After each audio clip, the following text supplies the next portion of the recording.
Welcome to the deep dive. You've followed the gem trade. The market rarely gets turned upside down overnight.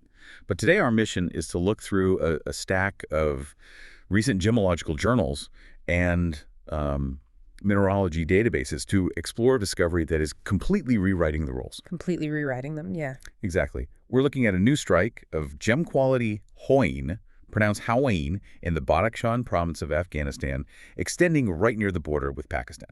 Okay, let's unpack this, because looking through the literature, it seems the benchmarks for this sodalite group mineral have completely changed. They absolutely have. Haüyne is a phenomenally rare mineral. It was actually first described back in 1807, I believe, and named for the French crystallographer René-Just Haüy.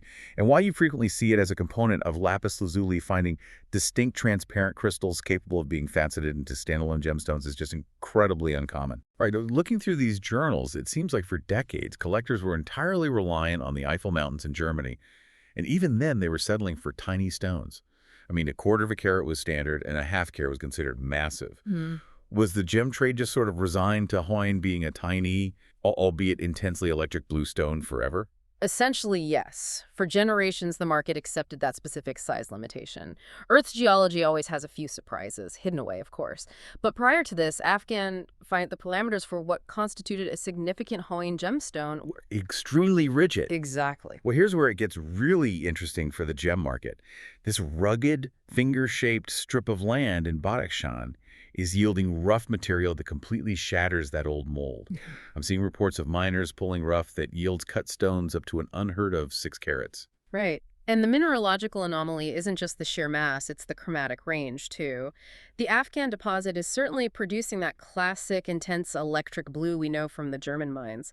But the databases are now documenting previously unknown variations like blue-green and pure green Haüyne. And the green variety is doing something extraordinary under long-wave UV light. It's fluorescing a vivid orange. It is a complete paradigm shift for the visual identity of the mineral.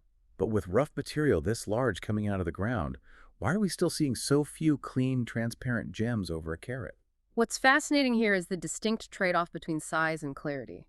The geology of the Badakhshan deposit means these giant stones, predominantly present with a sleepy or hazy appearance. Locating a truly transparent, clean blue stone from this yield is exceptionally difficult. So they're incredibly rare. Very. For context, the sources highlight a recently documented 1.53 carat transparent pear-shaped stone, which in the gemological community is effectively a geological unicorn. Even the new green varieties tend to adopt that sleepy look once they exceed a third of a carat. So what does this all mean for lapidaries and collectors? Since we already know sodalite group minerals are notoriously brittle faceting, these massive Afghan pieces must be an absolute nightmare due to that distinct cleavage and the mone's hardness of just 5.5 to 6. It requires immense technical precision. A single misstep on the cutting wheel can spell disaster, and as a collector, you can never subject these stones to an ultrasonic cleaner. Never. Never. This also raises an important question regarding market transparency and treatments. Because of the natural fracturing inherent to the material, stones from Afghanistan are sometimes treated with oil or paraffin wax to conceal those fissures. Especially considering the financial stakes outlined in these journals. A rare, untreated, transparent blue stone over a carat is commanding anywhere from $4,500 to $6,000 per carat. And even the sleepy, hazy stones are demanding high premiums simply because the raw material is so profoundly scarce on a global scale.